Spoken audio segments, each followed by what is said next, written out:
Welcome to this nutrition tier list series where I break down the options in any given food group and rank them based on how nutritious they are and how good they are for your health. Today we're going over vegetables. Now vegetables are the stereotypical I eat these to be healthy food groups, so let's see how that holds it. But before I go on, I just want to clarify something. Not everything on this list is going to fit the botanical definition of a vegetable. Quite a few of the items on this list probably won't equate to a C-tier meat or a C to your fruit. All numerical nutritional information in this video and across this series will be based on 100 grams of the individual food for the sake of consistency and ease of comparison.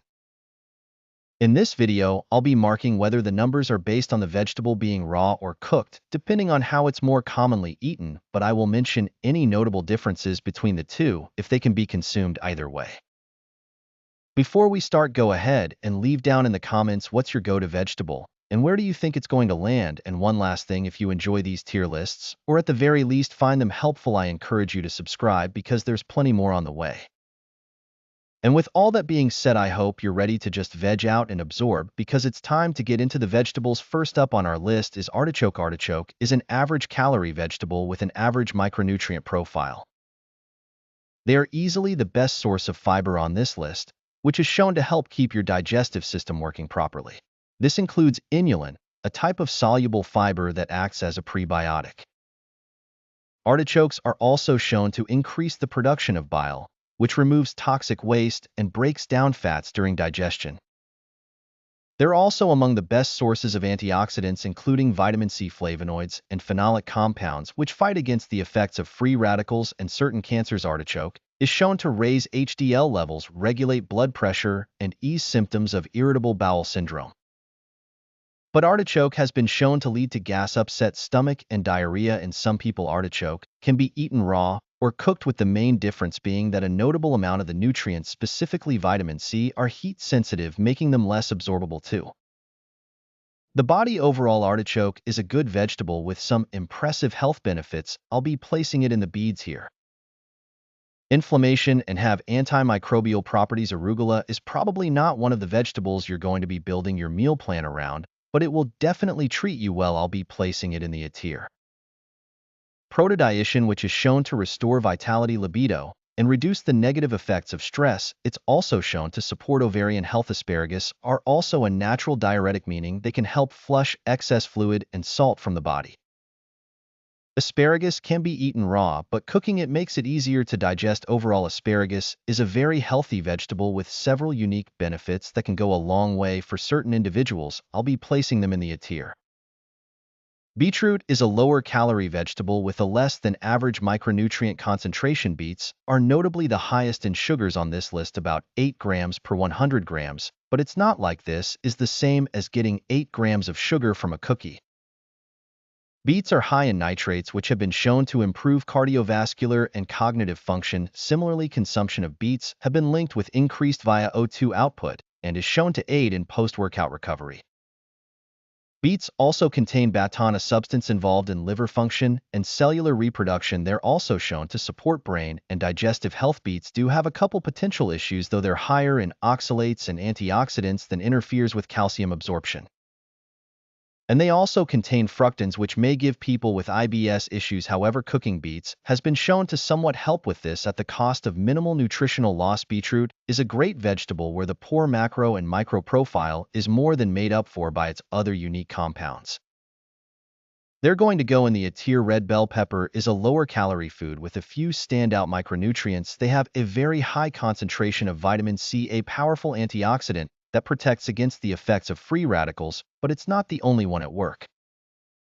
Bell peppers also contain beta-carotene, which the body converts into vitamin A, which is mainly used in the health and preservation of your eyes. Bell peppers also contain capsanthin and quercetin. They're also a natural diuretic. Now, bell peppers are considered a nightshade, with some research showing that it may be best for people with certain inflammatory and autoimmune diseases to limit their consumption. Bell peppers can be eaten raw or cooked, but are more nutritious raw due to many of its nutrients being heat-sensitive. Overall, bell peppers are Just an antioxidant bomb, and they've earned themselves an A tier placement. Bok choy is an extremely low-calorie vegetable with a slightly above-average micronutrient profile. It's a good source of vitamin C, vitamin K, and beta-carotene, which gets converted into vitamin A. Like most cruciferous vegetables, bok choy is a good source of sulforaphane, which activates antioxidants and anti-inflammatory effects. Bok choy is shown to promote heart health and have anti-cancer properties. Now, raw bok choy has been shown to potentially hinder thyroid function, particularly in those with pre-existing issues. However, raw bok choy is a bit more nutritionally dense. Bok choy is a fine vegetable delivering exactly what you'd expect from a leafy green. I'll be placing it in the beets here. Broccoli is a lower-calorie vegetable with an above-average micronutrient profile. It's a great source of vitamin K and vitamin C, and a good source of lutein and zeaxanthin antioxidants that preserve eye health.